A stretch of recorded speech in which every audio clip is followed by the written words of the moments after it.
Vocês estão ouvindo, né? Estão ouvindo bem. Só se você quiser mudar aqui, né?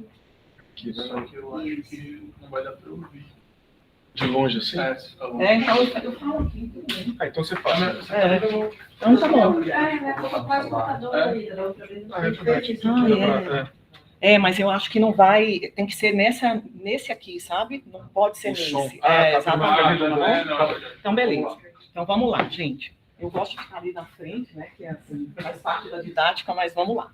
Essa aula, o título está em espanhol, porque eu fiz ela com o título no congresso do Global Stroke Alliance no final do ano passado, e a gente até ficou em dúvida se a gente fazia a aula em espanhol toda, como é que a gente ia falar, se falava inglês, espanhol. Graças a Deus a doutora Sheila falou que a gente podia falar em português, mas explicou para a gente que era para falar em português mais lento, para eles poderem entender, porque a maioria do público realmente era de língua espanhola, tá?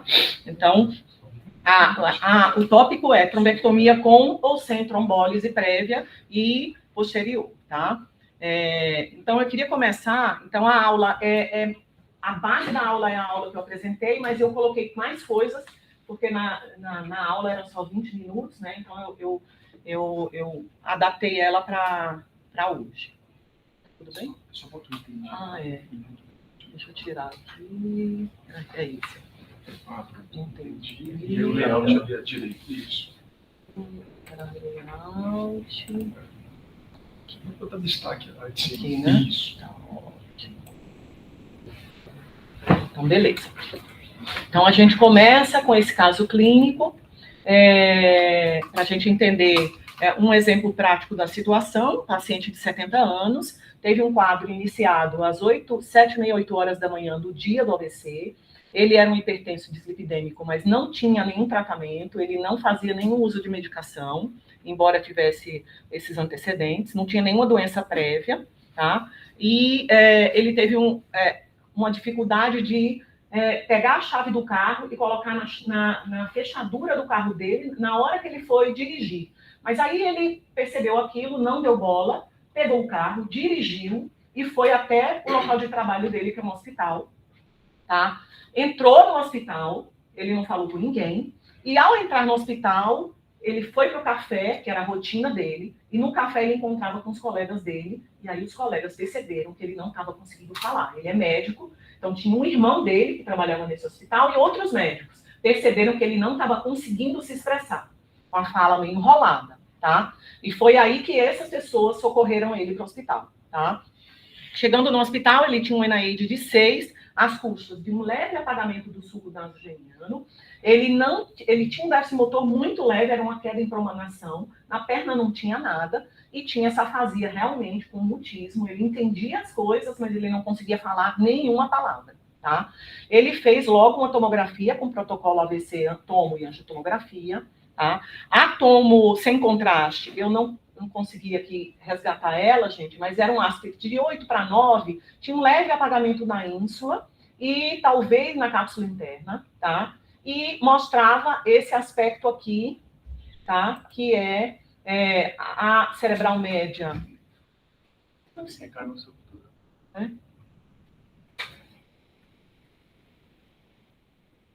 Pronto.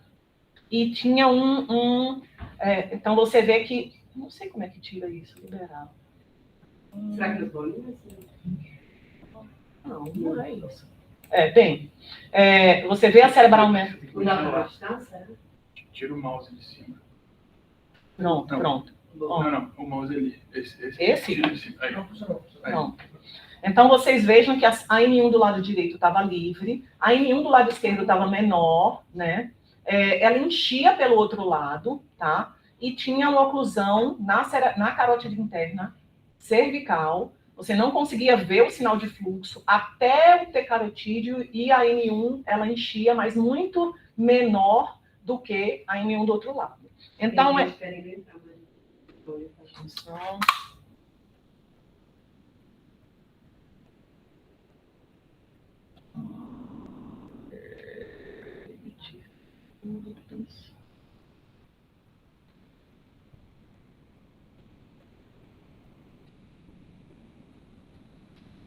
Então, basicamente, esse caso ilustra uma decisão clínica que a gente tem que tomar na hora da terapia de reperfusão. É um paciente com um déficit leve, mas uma alteração de vasos assim, bem grave, com 2 horas do início dos sintomas, num serviço que você pode fazer todas as terapias, trombectomia e trombólise. E qual é a sua conduta? Você chama a neuroradiologia e já faz a RTPA, ou você faz só a trombectomia mecânica sozinho. Então, na época, no dia, eu fiquei super em dúvida o que é que eu faria, porque a gente tinha disponível a neuroradiologia em mais ou menos 15, 20 minutos daquele momento. Se eu faria ou não a trombólise, por se tratar de uma oclusão em tandem, tá? Embora todos os trabalhos hoje falem que é realmente melhor você fazer trombolítico mesmo nessas situações. Então, basicamente, é um AVC agudo com uma oclusão em tandem que leva a várias discussões sobre como você deve conduzir esse paciente, desde o começo, na decisão sobre RTPA ou não, até uso de antitrombótico na fase superaguda pós-trombectomia e até no intraoperatório, aí na questão mais técnica da trombectomia, como você deve agir. Se você deve tratar primeiro cervical, primeiro intracraniana, se você deve usar ou não stent, etc.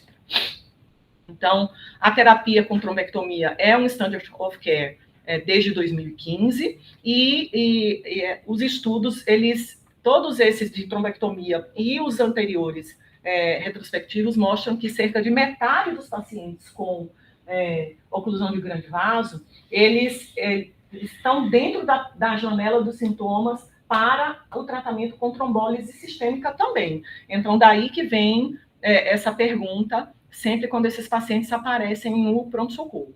Então, nesses pacientes admitidos em locais capacitados para tratamento endovascular, existe essa controvérsia sobre se a trombólise pode impactar desfechos de segurança ou desfechos de eficácia, como independência funcional, mortalidade e sangramento intracraniano sintomático, tá? E a gente sabe muito bem que as taxas de recanalização na trombólise sistêmica para esses pacientes com oclusão de grande vaso são muito baixas, em torno de 5%, no máximo 10%. E quando tem uma oclusão em tandem, essas taxas caem para menos de 5%, porque o trombolítico ele não consegue atingir o local onde está a oclusão intracraniana. Tá? Então, dar ou não dar o RTPA é uma questão que se impõe principalmente nesses locais que você tem tudo disponível e você tem rapidamente a terapia endovascular. Tá? Então, esses são basicamente os desfechos que foram muito estudados, tanto em séries retrospectivas quanto nos estudos clínicos randomizados, comparando o grupo que recebeu trombolítico do que não recebeu trombolítico e os dois grupos tendo recebido a terapia endovascular.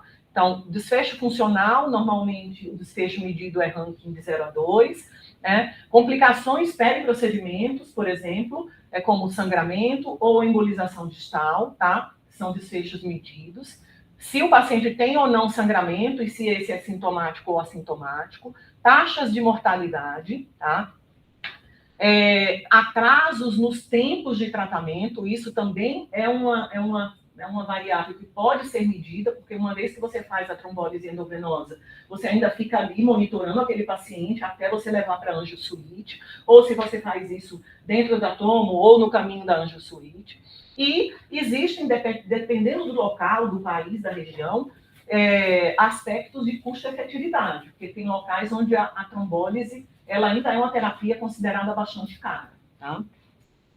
E você vai dar um tratamento que não tem nenhuma eficácia, não tem mudança de desfecho, quando esse tratamento ele custa X a mais do que o tratamento endovascular, tá? Então, esse estudo, a partir de agora eu vou mostrar para vocês vários estudos que fizeram meta-análises, incluindo vários subestudos sobre essa temática, e aí vocês vão ver de onde vem essa evidência de que dar trombolítico realmente provavelmente é melhor do que não dar o trombolítico nessa situação. Esse foi o primeiro grande estudo, vejam que ele é bem novo, bem recente, publicado em 2019, tá?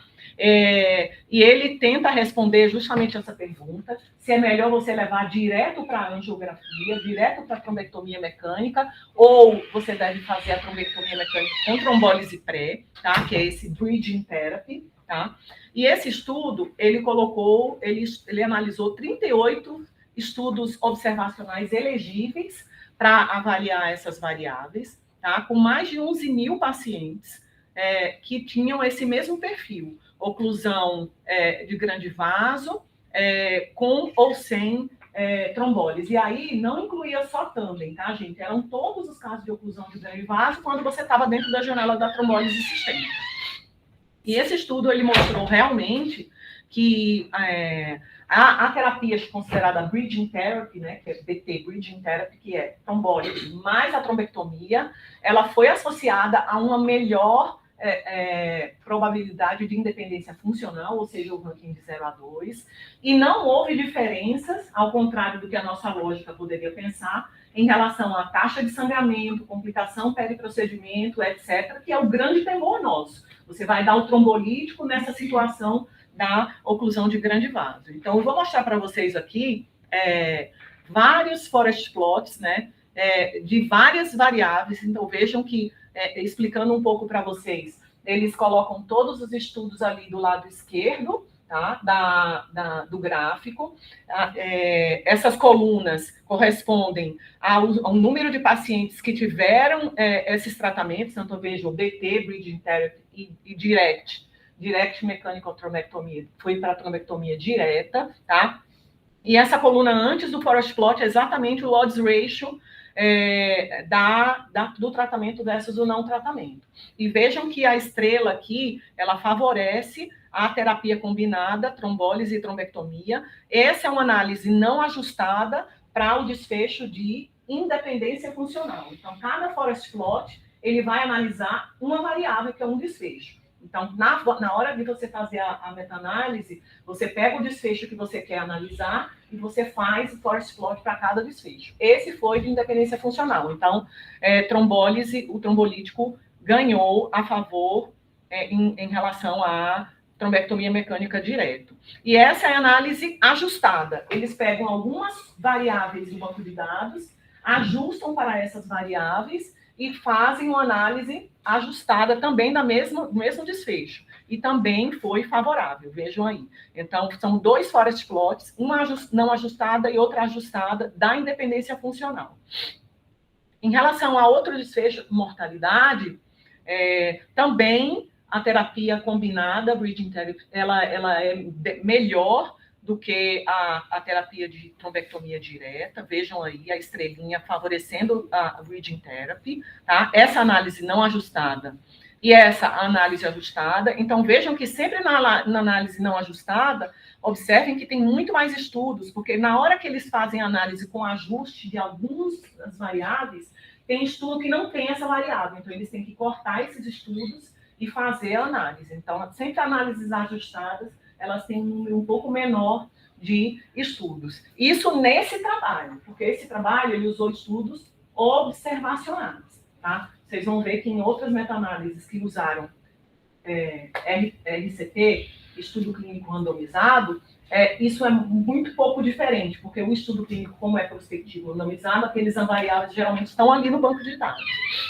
Então, vejam que aqui, para o desfecho mortalidade, a estrela, o forest plot é quase neutro, né? Mas favorecendo um pouquinho a trombólise combinada à trombectomia, tá? E isso na mortalidade, olha, na análise não ajustada da mortalidade e a análise ajustada da mortalidade. Então, vejo que na não ajustada é um pouco mais benéfico do que a não ajustada. A não ajustada quase fica neutro, tá?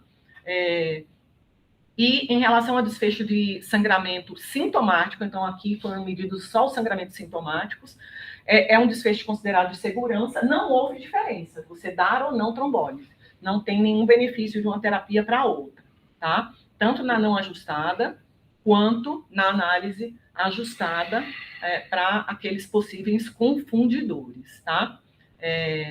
Então, assim, esse é um outro estudo que também fez uma meta-análise de dados combinados, mas aqui já de estudo clínico randomizado, tá? E ele pegou 4 dos grandes estudos clínicos randomizados, que foram o Revascat, o SWIFT e o STAR, o Mr. Clean e o DirectMT, tá? Que foi um estudo chinês, e pegou esses estudos e também avaliou para desfecho de eficácia. Então, vejam que foi similar, né? Trombectomia mais trombólise e trombectomia direta, tá? E existem, do mesmo jeito que teve esse primeiro, que foi o primeiro que eu mostrei para vocês mais detalhadamente, existem várias outras meta-análises. Cada vez que ia saindo o estudo de trombectomia mecânica, que foram diversos na sequência, logo depois que saiu o estudo, já tinha alguém lá no mundo já preparado para apertar o botão do programa de estatística para fazer a análise, meta-análise desses estudos. Então, esse aqui foi o primeiro, né? Depois vieram os estudos randomizados, e aí, à medida que iam sair dos estudos clínicos randomizados, eles faziam as meta-análises posteriormente, tá? Eu queria mostrar aqui para vocês uma das principais dessas meta-análises, que é essa última aqui, tá? Que foi a última que juntou 6 estudos randomizados, essa aqui, ó. Essa aqui que foi publicada no Lancet, tá? Então, só voltar aqui, porque isso aqui está fora. Só um pouquinho, gente.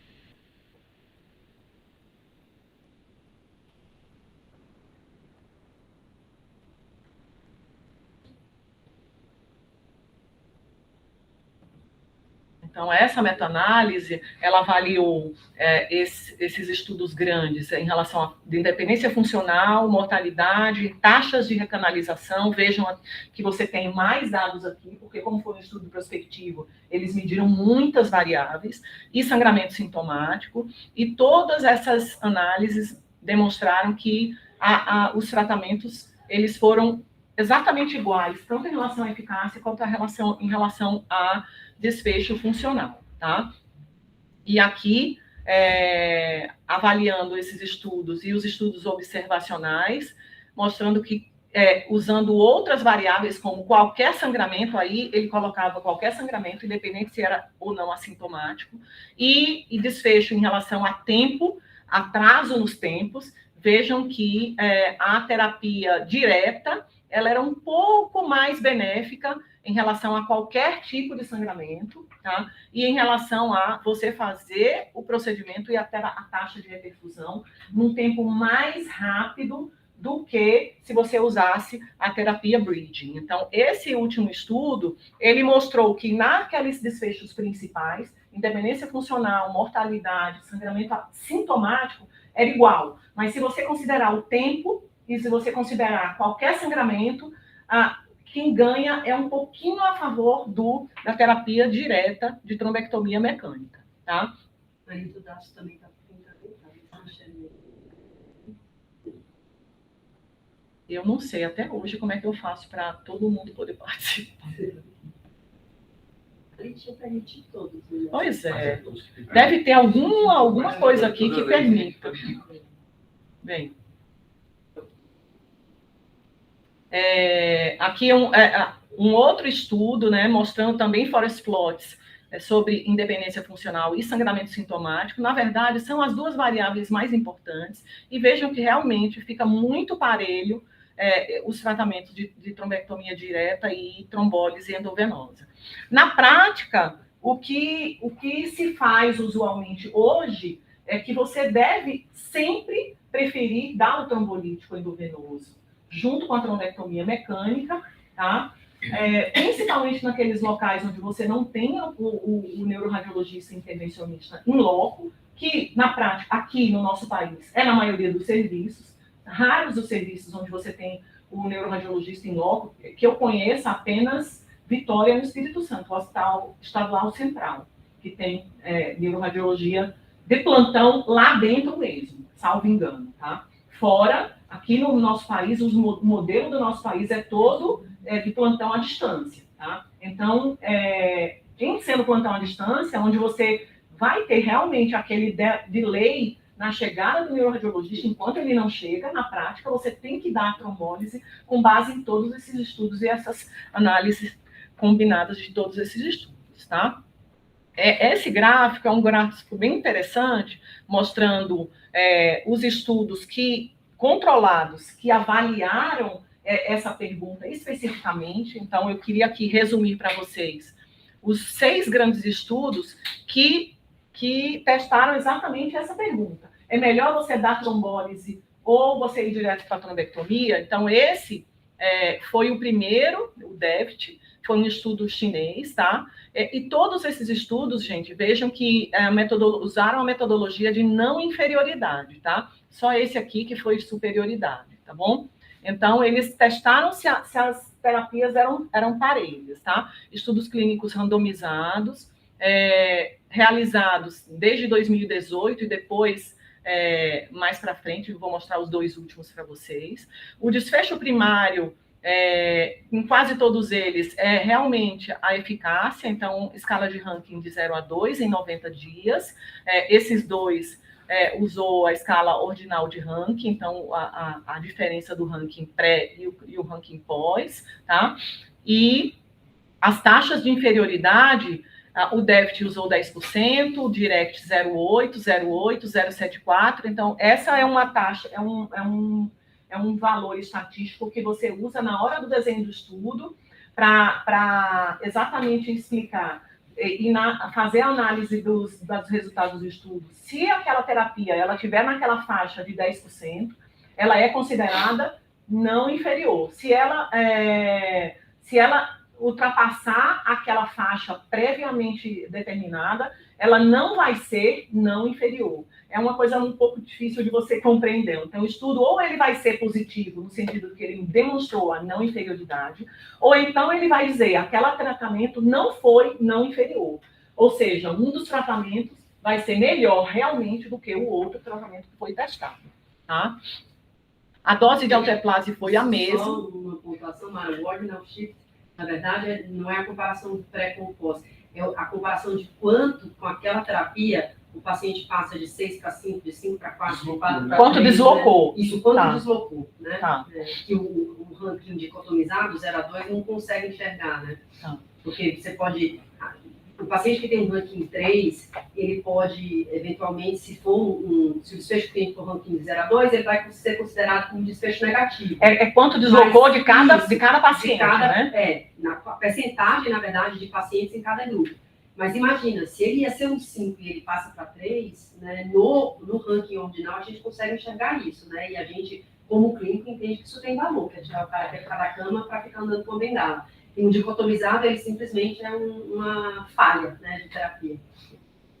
Aqui, a dose do RTPA, então vejam que as doses são as habituais, exceto esse estudo, que usou a dose utilizada muito na região oriental, 0,6, tá?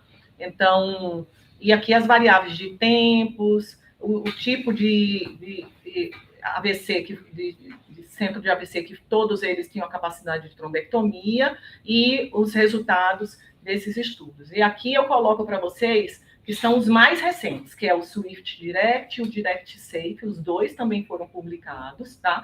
E foram publicados há 2 anos, também de não inferioridade, tá? Estudos clínicos, ensaios clínicos randomizados. A maioria deles com esse N aqui que vocês estão vendo, em torno de 100 a 300 pacientes em cada grupo, vejam só. Então, vejam, mas, Mara, por que se já se demonstrou que isso é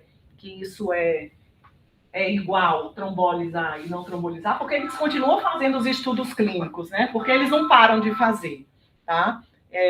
Justamente porque ainda tem... os estudos foram de não inferioridade. Nenhum estudo ainda demonstrou a superioridade de um sobre o outro, tá? E os resultados aqui também similares em relação a grupo 1 e grupo 2, tá? Então, vejam só, esse é um dos estudos, que é o Swift Direct, tá? Que foi publicado em 2022 na Lancet, foi o penúltimo. Então, ele demonstrou que a terapia combinada de trombólise e trombectomia, vejam só que a diferença nos rankings em 90 dias melhores é realmente diferente em relação à trombectomia sozinha. Esse estudo ele demonstrou a não inferioridade, tá? E esse é o estudo que é o Direct Safe, também publicado em 2022, também mostrando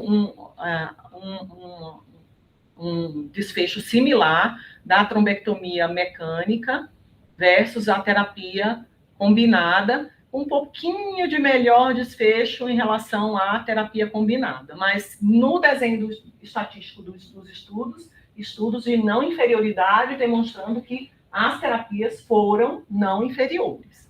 Tá? Só para vocês verem, uma das meta-análises que eu mostrei para vocês de 2021, mostrando a taxa de sucesso na reperfusão, também favorável à terapia combinada com trombólise endovenosa. Tá? E em relação ao desfecho de eficácia de ranking de 0 a 2, um resultado neutro dentro daquela faixa de não inferioridade. Vejam aqui, é o Forest Plot dos 4 estudos. Essa é uma meta-análise dos estudos apenas direcionados para comparar trombectomia versus trombectomia e trombólise, e usou aqueles 4 iniciais, que foram o DEFT, o DIRECT, o MISTECLIN e o SKIP. E essa meta-análise mostra que desfecho é igual, dentro da faixa de não inferioridade. E taxa de reperfusão favorecendo o grupo tratado com terapia combinada. Tá? Então, com base em tudo isso que eu mostrei para vocês, parece que realmente o trombolítico ganhou essa parada, embora os neuroradiologistas estivessem dizendo para a gente, não precisa de trombolítico, é só trombectomia é o único tratamento. E por que é que provavelmente isso está acontecendo em todos esses estudos e essas meta-análises? Se hipotetiza que o trombolítico, embora ele não faça a abertura do vaso, mas ele promove alguma mudança reológica no sangue do paciente, e isso possivelmente favorece taxas maiores de reperfusão, tá?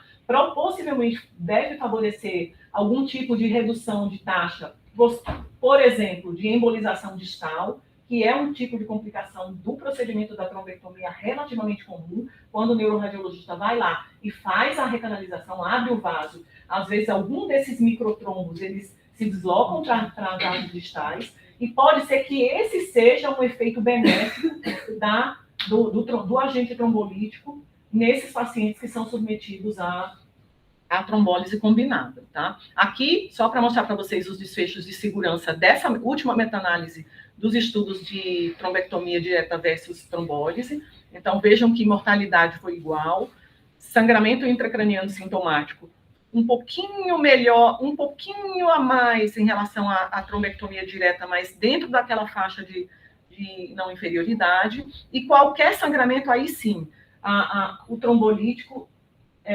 invariavelmente, um agente trombótico, ele vai causar pode causar algum tipo de sangramento. Então, quando você coloca avaliar qualquer sangramento, juntando assintomático e sintomático, é claro que a trombectomia direta iria ser beneficiada. Tá? Dácio está levantando. Oi? Dácio. Espera aí. Deixa eu colocar aqui. Então, ele vai falar alguma coisa. Espera aí, deixa eu... Oi, vocês estão me ouvindo? Oi, Dácio, pode falar. É um prazer e uma honra ter você aqui, viu? Tudo bem? Não, é o seguinte, eu tenho uma percepção, eu já conversei com alguns colegas que trabalham também com neurointervenção. Às vezes a gente tem uma percepção que quando usa o venoso antes, o trombo, não o trombo branco, né? O trombo branco é sólido, de fibrina, mas o trombo vermelho, ele acaba ficando mais fragmentável, assim, dá uma impressão que parece a chance de você fazer trombólise, trombo pequeno distal, chuveirar, dá uma impressão que parece que ele fica, eu não sei se por efeito do trombolítico, ele fica mais frágil e tenderia mais a a fragmentar distal. Eu não sei se existe algum trabalho falando sobre isso, mas é uma percepção que eu já senti e já via outros colegas também falando sobre isso. Então, Darcy, está ouvindo? Está ouvindo? Tô sim. Então, é isso. Não existe estudo especificamente para avaliar isso, mas essa variável, embolização distal, nessas análises dos estudos observacionais e dos anteriores de trombectomia, comparando trombolizar ou não trombolizar, eles observam isso, tá? Mas não tem estudo controlado, prospectivo, avaliando isso, porque é muito difícil, assim, você avaliar isso. Mas essa é uma das hipóteses pelas quais se discute que o endovenoso, ele deve ser melhor justamente por um desses motivos, e um motivo é esse, né? Tá? Mas a preocupação do Dácio é por outro lado, né? O trombo fragmentar, como já aconteceu em alguns procedimentos aqui. E dar mais embolização distal. Conseguir distal com... Isso, exatamente. Eu acho que a questão é essa, me parece. Todos esses estudos têm algum desfecho clínico secundário de embolização distal. Mas a verdade é que, olhando para o desfecho principal, né, Dácio, eu acho que isso é possível que aconteça fisiopatologicamente, e se eu não me engano, tem dado mostrando que isso pode ocorrer, mas não tem impacto no desfecho final, né? Então, não tem. Olhando assim, uma o desfecho baixa, final, ele está balanceado, né? Exatamente. O desfecho final é similar aos tratamentos, e quando você coloca os forest plots, sempre favorece um pouco mais a terapia combinada, tá? Em relação à eficácia. Segurança, essa última meta-análise, que foi essa de 2021, ela mostra exatamente pau a pau, tá bem no meio da linha, tá? Segurança, que eu diria, seriam os desfechos de sangramento sintomático e mortalidade, tá?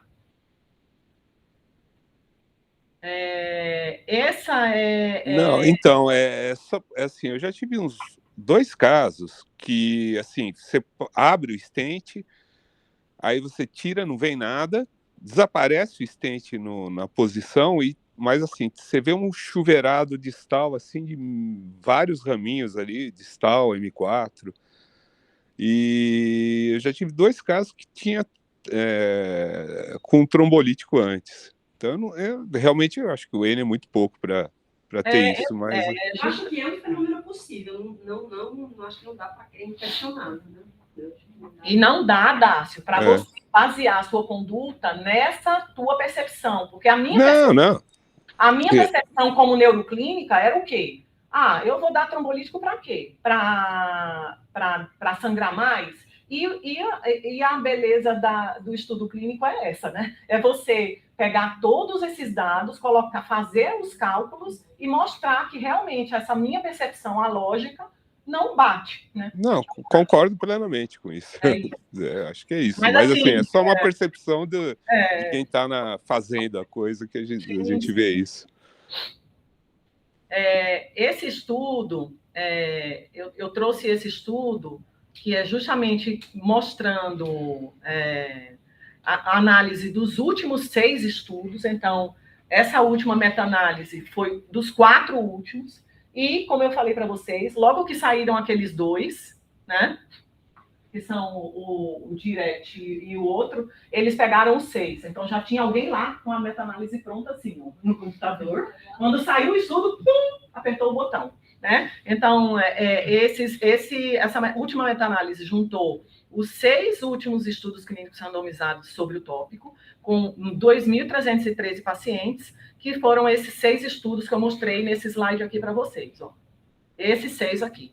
O DEFT, Direct, Mr. Clean OIV, Skip, Swift Direct e Direct Safe, tá?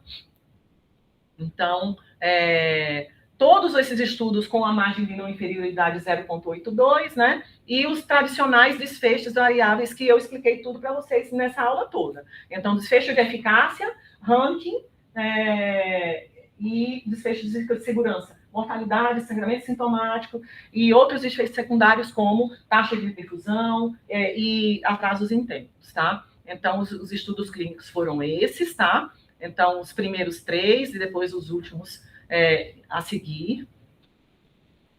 E a única observação para vocês é que todos eles usaram a dose de 0,9, exceto o SCIP, que foi o oriental que usou de 0,6 a dose de alteplase em uma parcela dos pacientes. E uma outra observação é que o Direct Safe, que foi esse de 2022, incluiu 21 casos de oclusão de basilar, tá? E alguns pacientes da amostra, um percentual menor, recebeu TNK. Tá? Então, a única heterogeneidade assim, um pouquinho diferente foram esses dois estudos, essas duas observações. Tá? E essa meta-análise, juntando todos os 6 últimos, os 6 únicos estudos clínicos randomizados do tópico, ela realmente mostrou que não houve diferença entre os tratamentos, terapia endovascular e terapia endovascular com trombólise prévia. Tá? Então, vejam que no desfecho de ranking, foi muito similar os 2 grupos de tratamento, tá?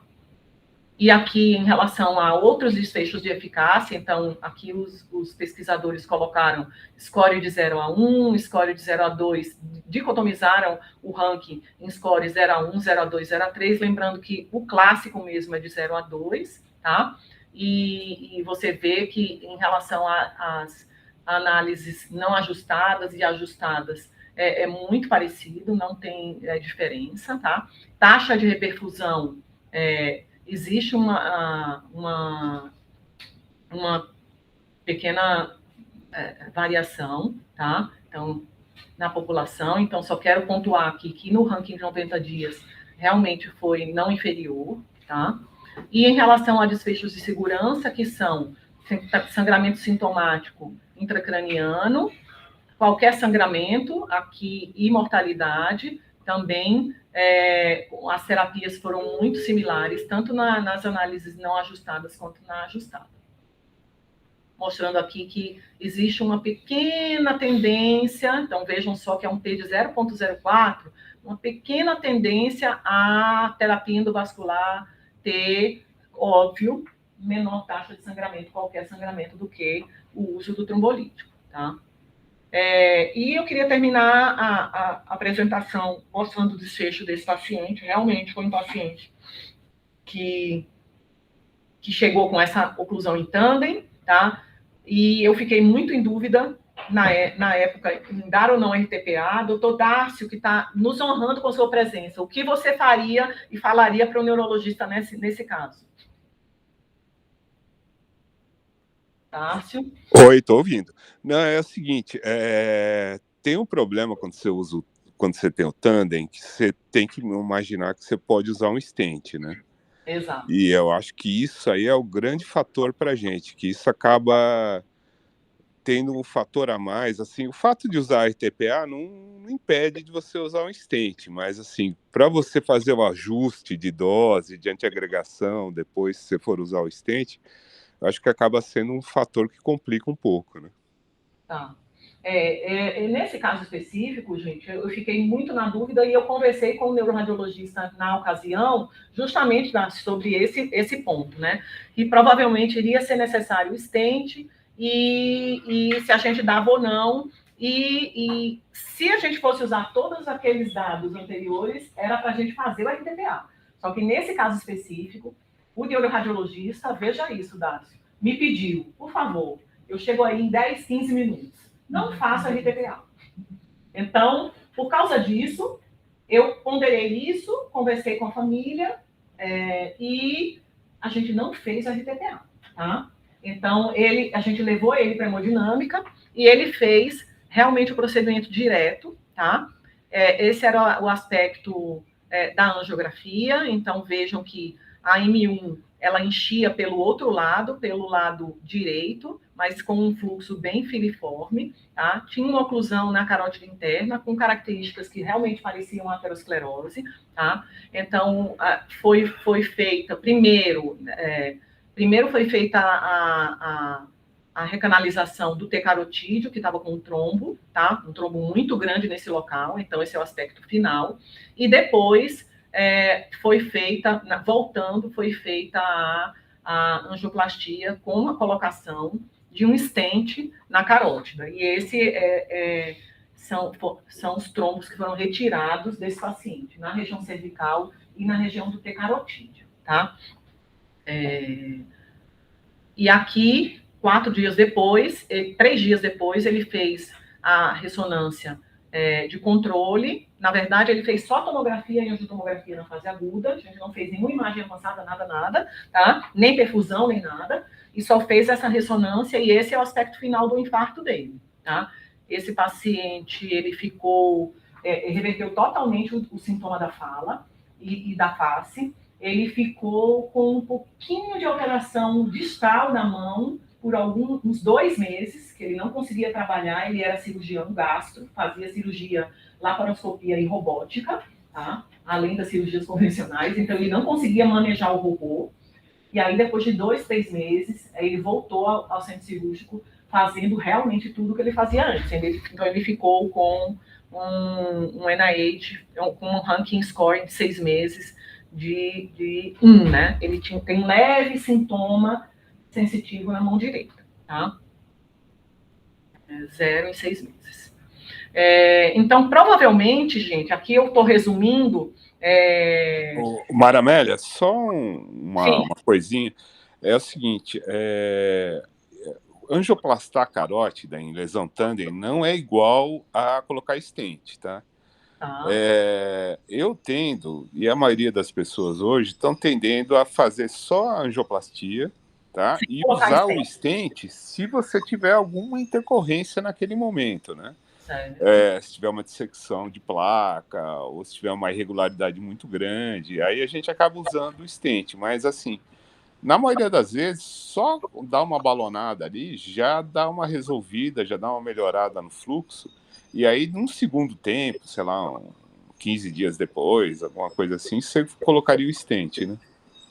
Eu acho que daria para... Eu acho que isso não é um fator, assim, o fato de você ter lesão em tandem, isso para mim não seria um fator de, não vamos fazer o RTPA nesse caso. Tá. Eu acho que, inclusive, se você pensar por um outro lado, Mara, vamos dizer que você não consegue abrir esse tandem. Então, realmente, você vai se arrepender profundamente de não ter feito a RTPA. Né? Se você não conseguiu ultrapassar aí a oclusão. Então, acho que você pode, inclusive, pensar pelo outro lado. Né? Acho que aqui é muito a medicina de precisão, teve a discussão. A outra pontuação é, como a gente já viu inúmeras vezes aqui, em casos com o Dácio, com o Celso, ser uma pseudoclusão. Né? Então, não é uma oclusão. Como é que a gente diferencia isso? A gente sabe que para neuroimagem é super difícil.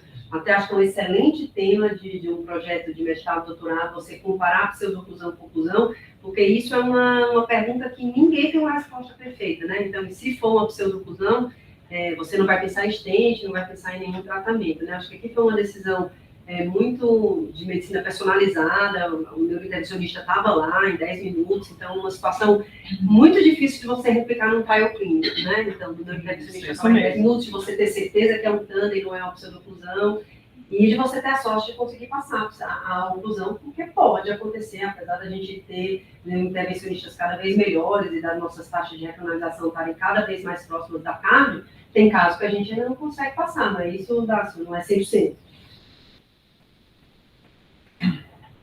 Então, aqui eu resumi para vocês possíveis fatores que podem ser levados em consideração para você dar ou não trombolítico num caso de oclusão de grande vaso e decidir sobre trombectomia direta ou não.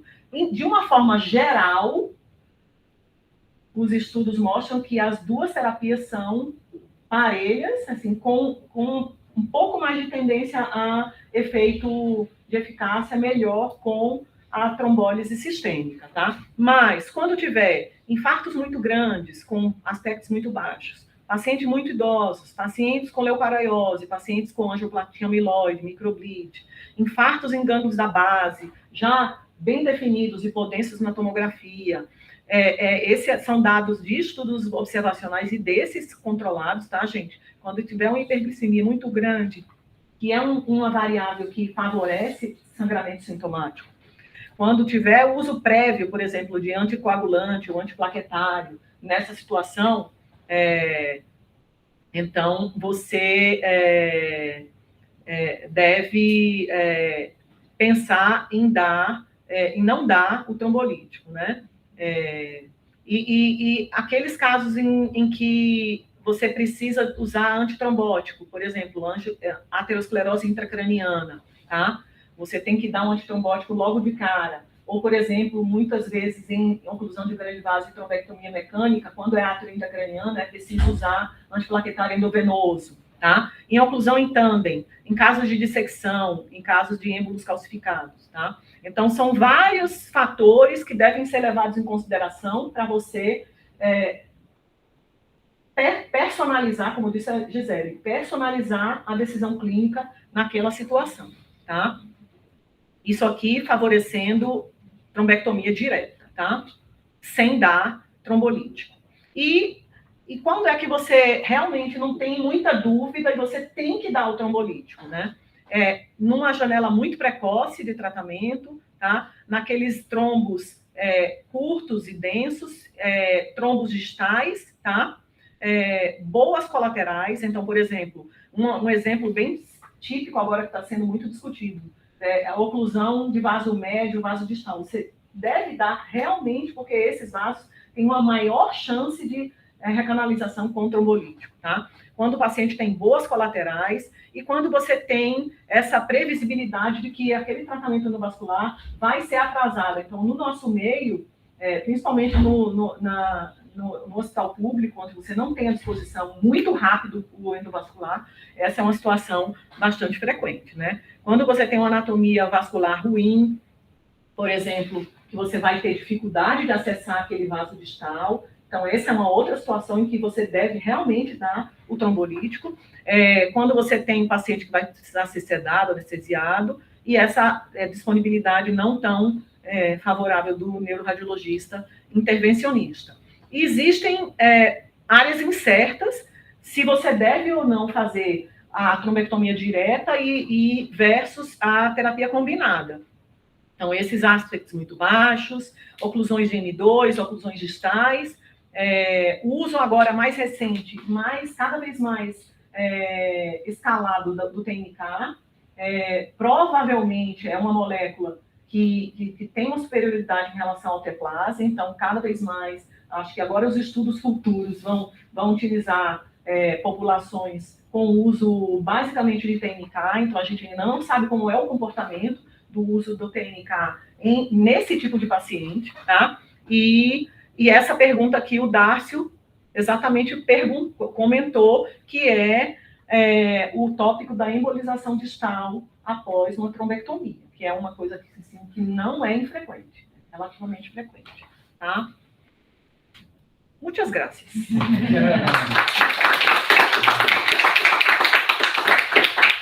Desculpa aí a formatação, porque eu acho que tinha alguns slides que estavam escondidos que eu não consegui responder.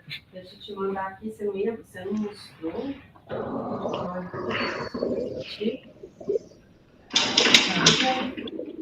Você quer o quê? Você mandou? Tá. Vocês estão vendo a tela aí? Então, né, gente? Porque foi depois, né? Foi depois. Oi, eu esqueci meu crachá, eu vou no 6º andar, por favor.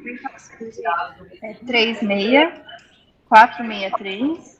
Oi, tem alguém com o microfone aberto? Então, depois a gente manda para vocês só para mostrar. Então, tá no Journal of Neurological Science, né? A gente pegou os dados. Foi agora, foi essa semana, né? E fizemos uma análise de subgrupo com relação a pergunta foi um pouquinho diferente, é claro, porque não era um estudo randomizado controlado, mas se a trombólise prévia mudava o resultado do estudo, né? E a nossa resposta foi que, na nossa realidade, não mudou. Acho que o que vale mostrar são os Grota Bars do ranking, né?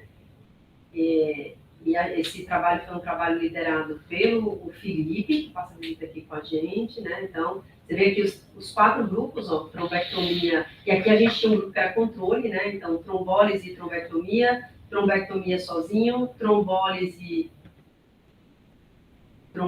sozinho e tratamento médico, que são os indivíduos que não receberam nem a trombectomia, nem a trombólise. E aqui a gente chama a atenção, né, obviamente a gente não randomizou os pacientes para isso, apesar do resultado estatístico não ter tido diferença, a gente vê que teve uma frequência maior de ranking 0 a 2 no trombólise mais trombectomia, né, então, que bate com os resultados dos estudos que a Mara apresentou agora, né, um pouquinho menor de ranking 0 a 2 na trombectomia sozinho, a gente fez ajuste, porque aqui existe uma razão de por que esses pacientes, no mesmo estudo, alguns receberam trombólise e outros não. Provavelmente esses chegaram mais cedo, ou esses tinham alguma contraindicação à trombólise. Então, a gente ajustou para isso, né?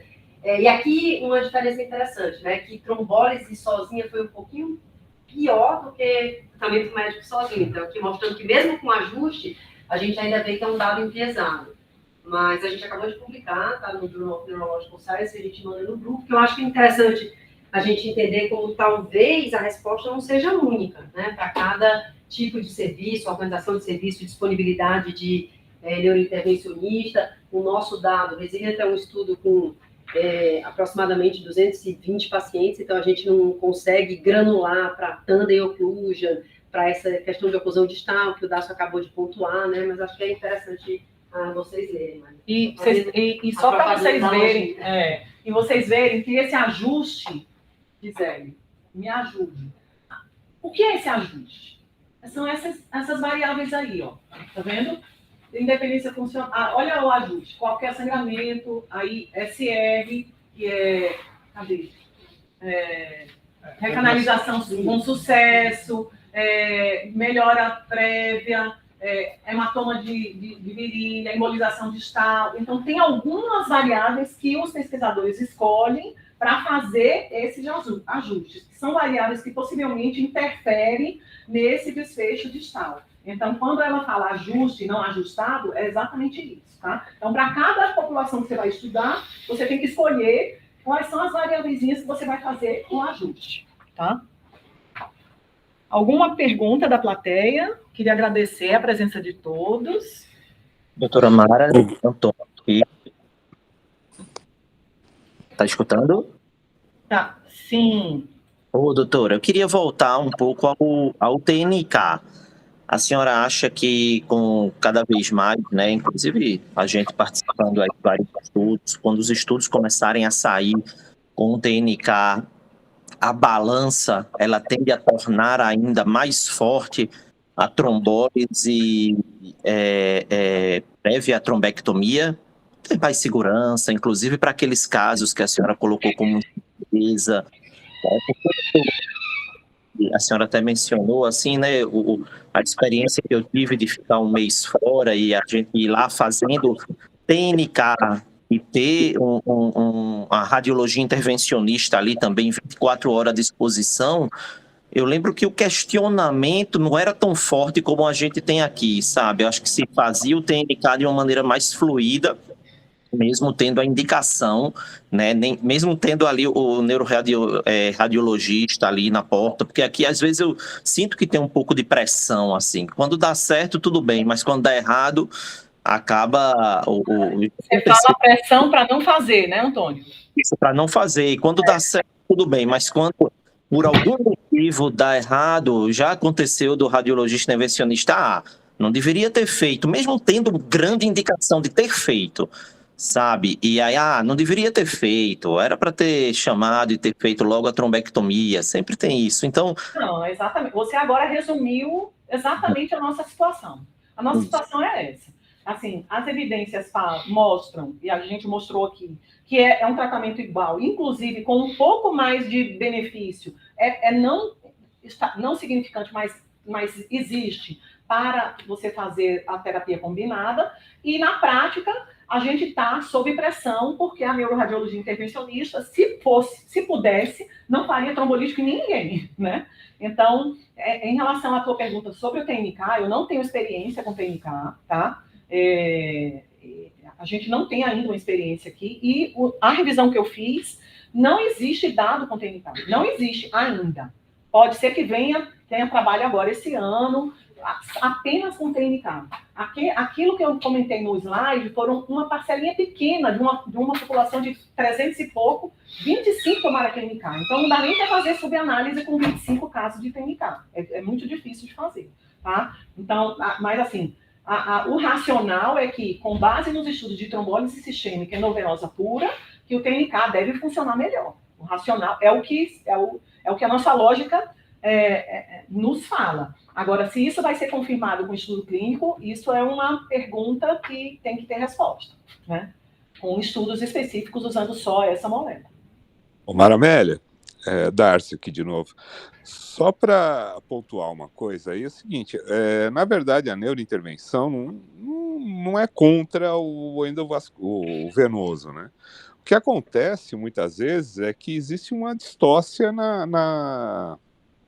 no fluxograma da coisa, e tem muitos lugares que o pessoal faz o venoso, espera, se não funcionou o venoso, chama a gente. Eu acho que isso isso é totalmente errado, né? Então, assim, esse é o nosso...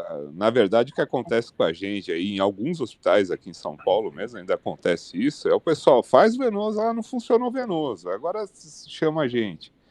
Não é assim que o fluxo tem que andar, né? Com certeza. Mas assim, eu sou favorável ao endovenoso, com certeza, mesmo porque, como você falou, a gente não tem a disponibilidade de neurointervencionista imediato, tudo. Mas existe, assim, só sendo advogado de diabos, se tem uma comprovação de não inferioridade,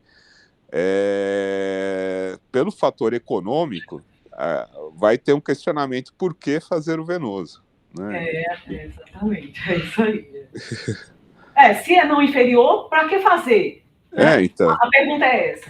Mas aí, assim, é não inferior com dados de mais de 2.000, 3.000 pacientes, mostrando uma leve superioridade na análise das eficácias favoravelmente à terapia combinada, entendeu, Dácio? Por isso que, de uma forma geral, os neurovasculares sempre preferem fazer o endovenoso quando é possível. E os últimos slides eu resumi bastante aquela coisa de você personalizar a sua conduta. Então, quando tiver aquelas características, você pode pontuar e tender a não fazer. E quando tiver outras características favoráveis, você deve sempre fazer, né?